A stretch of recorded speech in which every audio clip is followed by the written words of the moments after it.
Hello, everyone. Welcome back to Let's Talk English. This is the place where learning English is slow, easy, and very fun. I am Lily, and I am so happy to be here with you today. I am Tom. Hello to all of you tuning in. From pretty much everywhere. Exactly. A warm welcome to our listeners from every corner of the world. Whether you are starting your day with coffee or ending it with tea, we are just glad you are here. So glad. How are you feeling today? I am feeling wonderful, actually. I have my cup of hot tea right here, and the sun is coming through the window. It is just, I feel very relaxed. That sounds perfect. It really is. I am completely ready to jump into our deep dive today. But I have to ask, how are things in your world? Things are going really well, thank you. Although I was actually thinking about something on my way here today. Oh, what is that? I was thinking about how scary it can be to meet new people when you're using a new language. You know that moment when someone looks at you and asks the dreaded question? Oh, I think I know exactly which question you mean. Is it tell me about yourself? That is the one. It sounds so incredibly simple, right? Right. Just talk about you. But when you are learning English, or any language really, that question can feel like a massive test. Oh, completely. You just freeze up. Yes. You freeze. You start wondering, what do they actually want to know? Do they want my name, my job, my favorite color? Exactly. It feels like you need to have this, fascinating life story ready to go on the spot, but actually, it is not a test at all. No, it is not. It is an invitation. It is like opening a door to a conversation. I love that. That is a perfect way to put it. It is an invitation. And today, our mission for this deep dive is to give you the keys to that door. Yes, the keys to a great introduction. We aren't just going to list a bunch of random facts. We're going to look at how to build a natural, easy introduction. We will break it down into small pieces. Bite-sized pieces. Exactly. Things like your name, where you are from, your job, your family, and your hobbies. And by the end of our time today, you won't just have a list of sentences memorized. You will have an actual strategy. A strategy you can use anywhere. Right. You will feel confident answering that question, whether you are in a job interview or just chatting at a party. Because knowledge is most valuable when you can use it to connect with other people. So before we jump into the details, remember to click the like button and subscribe to Let's Talk English. Yes, please do. It really helps us keep these lessons coming your way. Okay, let's unpack this. The first step seems super obvious, but there is actually a trick to it. The name. Right, the name. When you meet someone, you say your name.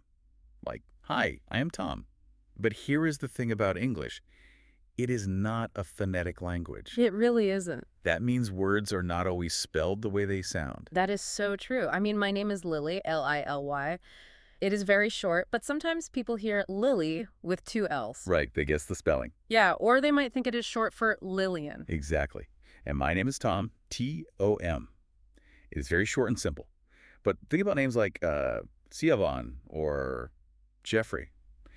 In English, spelling is kind of a superpower. It really is a superpower. If you are in a coffee shop giving your order or making a reservation over the phone, you absolutely need to be ready to spell your name out loud. So introducing yourself isn't just saying the word. It is helping the other person understand it and write it down. It is a very professional tool to have. Definitely. I often say, my name is Lily. That is Lily. And doing that shows a lot of confidence. Yeah. It tells the listener, I want you to get this right. So for everyone listening, practice spelling your name out loud. It is also just excellent practice for the English alphabet. It really is. Now, after the name comes the origin story. Where are we from? Yes, the origin. This is usually the first hook of the conversation. A hook, like for fishing. What do you mean by that? Yeah, kind of like fishing. A hook is something for the other person to catch onto. If I just say, I am from Australia, well, that is a fact. Okay. But it also gives you an idea. It paints a picture. What do you think of when I say Australia? Oh, I immediately think of beautiful beaches, kangaroos, and really hot weather. See, you immediately have something to talk about. The introduction isn't just passing over information. It is starting a chat. So I am from Australia. It is a massive country, and yes, it is usually very, very hot. And I am from Canada, and that is my hook. Because it is so different? Right. Because when I say Canada, people usually think of the exact opposite of Australia. Snow. Just lots and lots of snow. Exactly. Canada is beautiful, but in the winter, it is extremely cold. We have ice and snow for months and months, but the summers are lovely. So we have a great contrast here. The hot Australian sun and the freezing Canadian winter. And that contrast is interesting. If you are listening right now, think about your own country.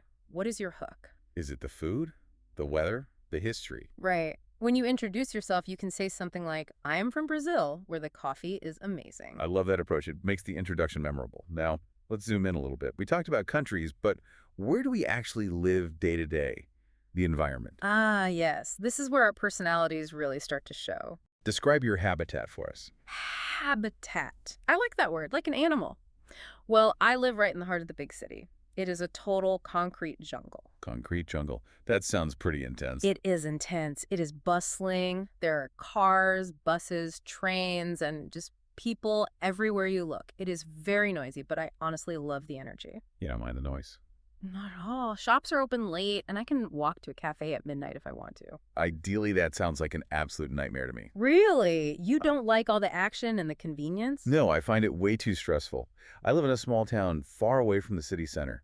It is very tranquil. Tranquil. That means very peaceful, right? Yes, perfectly peaceful. In the morning, I don't hear police sirens or heavy traffic. Mm-mm. I hear birds singing. I hear the wind in the trees. I really need that quiet to be able to think clearly. Honestly, the quiet scares me a little bit. It scares you. Yeah, if I don't hear traffic outside my window, I think something is wrong. How do you even sleep with all that silence? It takes practice, I suppose. Yeah. But I sleep very well. I live in a small white house with a nice garden in the back. I spend most of my weekends just taking care of the flowers. Okay, I have to admit, a garden sounds lovely. I live in an apartment on the 5th floor. Look different from a house. Very different. It is small, but it is cozy and nice. I have a great view of the city lights at night, but definitely no grass to take care of. See, this right here is a fantastic conversation starter. The city mouse versus the country mouse. Exactly. When you introduce yourself, telling people if you prefer the busy city or the quiet country says a lot about your personality. It really does. It gives them a feel for who you are. Now, moving on to the next section of our deep dive, this one can be a little sensitive for some folks. The numbers. Age. To ask or not to ask? That is the question. In some cultures, asking how old are you is considered quite rude. Yeah. But in English-speaking cultures, especially in casual, friendly settings, it is usually okay. But you do have to be polite about it. True. If you are in a strict, formal business meeting, maybe don't start by asking someone's age. But if you are making friends at a party, it is completely fine. So let's be brave today. Let's do it. I am 25 years old. 25, a quarter of a century. That is a great age. You are an adult, but you are still very young. Thank you. And what about you? I am 28 years old, so I am slightly older than you are. Just 3 years. We were basically in the exact same generation. We are. Now, usually right after age, people will ask, what do you do? This is the classic job question. This is really important vocabulary. You can answer by saying, my job is, or just, I am a student. So currently, I am a student. A student. Yeah. But you aren't in high school anymore. You are a university student, right? Yes, exactly. I study graphic design. Graphic design. That sounds very modern and creative. What does that actually involve day to day? Well, it is basically visual communication. I use computers to create beautiful pictures, posters, websites, and logos. Yeah, I have to be creative, but I also have to be very technical with the software. I am learning how to send a specific message using only pictures and colors. That is fascinating. It is not just making things look pretty. It is actually solving communication problems visually. Exactly. That Yeah. is hard work sometimes, but I really enjoy it. What about your profession? Well, I think our listeners might guess this one easily. I am a teacher. No way! Shocking, I know. Specifically, I am the English teacher right here on Let's Talk English. A very noble profession. But be honest for a second, is it always fun? I wish. I absolutely love teaching, but let's be honest. It requires a tremendous amount of patience. I bet. Sometimes you explain the exact same grammar rule 10 different times, and it is just exhausting. I can completely imagine that. But when a student finally understands it, when you see that light bulb moment click in their eyes, that is simply the best feeling in the world. It makes all the hard work totally worth it. So we make a perfect team here. We have a designer and a teacher. One is very creative, one is educational. It is a good mix. It is a great balance. Now let's move from our public professional lives over to our private lives, the inner circle. Let's talk about family. Good topic. Everyone has some kind of family structure, and describing it is a classic part of any introduction. Is your family big or small? It is quite small, actually. It is just my parents and my sister. One sister. What is her name? Her name is Chloe. That is spelled C-H-L-O-E. Chloe. She older or younger than you? She is younger. She is the baby of the family at 22 years old, and she is also a student, just like you. Oh. What does she study? She studies music.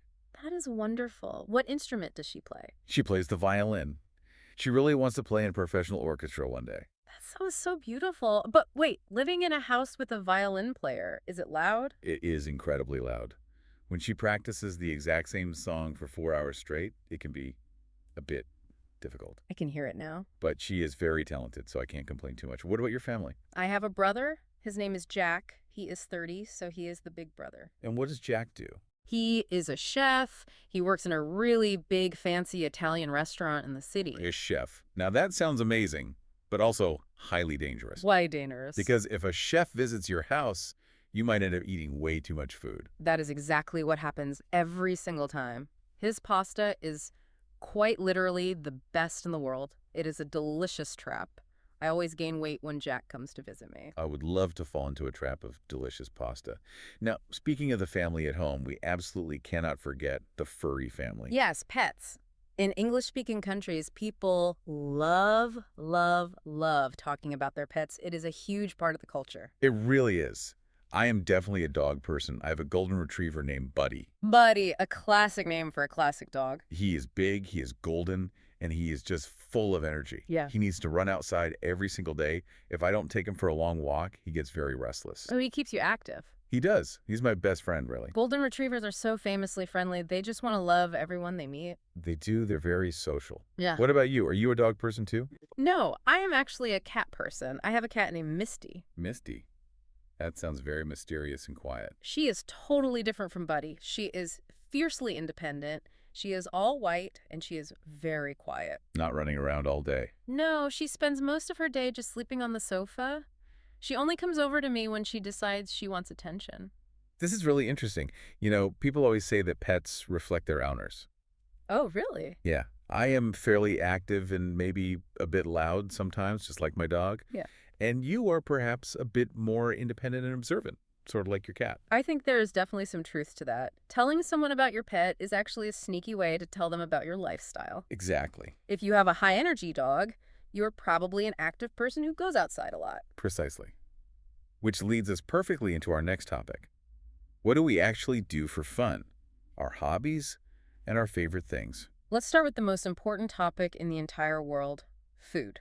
Completely agreed. What is your comfort food? The food that just makes you feel happy when you eat it. It has to be pizza, hands down. Ah, the universal language of pizza. Yes. But specifically, vegetable pizza with lots and lots of melted cheese. It is warm, it is salty, and it is just so satisfying. It isn't a fancy meal, but I love it. What about you? I am going to be a bit more specific with mine. I absolutely love sushi. Sushi, like raw fish. Yes. I love the texture of it. Fresh fish, sticky rice, a little bit of spicy wasabi. It just feels very clean and healthy to eat. See, that is a deal breaker for me. I cannot handle the texture of raw fish. It feels too slippery. More for me then. Mm. What about colors? This might seem a bit childish to ask, but adults have favorite colors too. It affects how we dress and how we decorate our homes. Very true. My favorite color is yellow, a bright, sunny yellow. It just makes me feel optimistic. That fits your personality Oh. perfectly. You are a very cheerful person. Thank you. And yours? My favorite is blue, a dark, deep blue. Kind of like the ocean back in Australia. Calm and steady, just like a teacher should be. Well, I try to be. Now, moving on to hobbies. We already know I have a dog, so I'm quite active. I actually play soccer every Saturday. Every single Saturday. That is some serious dedication. It keeps me healthy. And I just love being part of a team. Running around the field for 90 minutes really clears my head after a long week of teaching. That makes sense. And when I'm not running around, I listen to rock music. Rock music, like heavy, loud guitars and crashing drums. The louder the better. It gives me a lot of energy. You are full of surprises today. The quiet, steady teacher who lives in a tranquil town but loves blasting loud rock music. We all have layers. What about you? What do you do when you aren't designing posters on your computer? I am much calmer in my free time. My main hobby is photography. I love to walk around the city and take pictures of nature or interesting faces or old Oh, buildings. that is great. It helps me slow down and see the world a bit differently. That makes a lot of sense for a graphic designer. You're constantly training your visual eye. Exactly. And then at night, to really relax before sleep, I read. I love adventure The books. fiction. Yes, stories about travel and mysteries. It is a wonderful way to travel the world without ever leaving my comfy chair. So we have the active soccer player and the calm, observant photographer. Again, a really great contrast between us. Now, to really get to know someone, you can't just know what they love, you also have to know what they hate. The dislikes, the things we just can't stand. For example, I really, really dislike waking up very early. I am simply not a morning person. Good to know. Yeah, if you try to talk to me before 8 a.m., I might be a little grumpy. Noted. I will make sure not to call you before 8 a.m. I am actually the exact opposite. I wake up with the sun feeling great, but I do have a confession to make. Oh, what is it? I sound like a little kid saying this, Yeah, but I absolutely cannot stand broccoli. broccoli, the green vegetable. Yes. I know it is super healthy. I know I should eat it, but the taste and the texture, the little green bumps, I just can't do it. It ruins the entire meal for me. That is so funny. I guess we all have that one food we can't grow up and eat. But is there anything else? A situation you dislike? Yes. Waiting. Hmm. I think nobody likes waiting, but I really dislike it. No, waiting in long lines at the supermarket. Yes. I agree completely. Waiting in lines at the bank or the post office. I just feel like my life is wasting away standing there. It is the absolute worst. So look at what we have built here today. We have covered a huge amount of ground in this deep dive. Let's review for a second. We have covered name and spelling. We talked about country and finding your hook. City versus countryside living. Age, job, and the reality of the job. Family, pets, likes and dislikes. That is a lot of personal information. It is a lot. But here is the big secret for our listeners. You do not need to say everything at once. This is key. A conversation is a lot like a game of tennis. You hit the ball over the net and then you wait for the return. You don't serve 20 balls at the exact same time. Exactly. Don't give a huge speech. Just pick 2 or 3 things from the list. Think of it like a menu. Just choose the best parts for that moment. So a simple, natural introduction might just be, "Hi, I am Lily. I am a designer from Canada, and I really hate waking up early." Perfect. That gives me 3 different things to talk to you about. Design, Canada, or sleep. It invites me into the conversation. Or for you, it could be, "I am Tom. I am a teacher from Australia, and I love rock music." Short, simple, but interesting. It makes people want to ask, oh, really? What rock bands do you like? So now it is your turn. We have a challenge for you, the listener. Yes, we do. We want you to go down to the comment section below. Do not just write, I am from France. That is way too easy. We want you to practice finding your hook. Write 2 or 3 sentences for us. Tell us your name, where you are from, and one interesting thing about yourself. Maybe your favorite comfort food or your weirdest dislike. I am from Spain, and I love American football. Or, I am from Japan, and I have a crazy cat. Give us something completely unique. We read every single comment. We genuinely love learning about you. And honestly, it is the best way to practice writing in English. You are all doing a fantastic job. Learning a language is a long journey, and today you took a really big step. You learned how to tell your own story. But before we go, I want to leave you with one final thought. Think about how your introduction might change depending on who you are talking to. Oh, that is a great point. We covered what to say today, but explore on your own how you might share different parts of your menu if you are meeting a new boss, compared to meeting a friend at a coffee shop. You are always the same person, but the story you tell adapts. That is something really interesting to think about. Thank you so much for hanging out with us today. Keep practicing, keep smiling, and don't be afraid to share your story. We will see you in the next deep dive. Goodbye for now.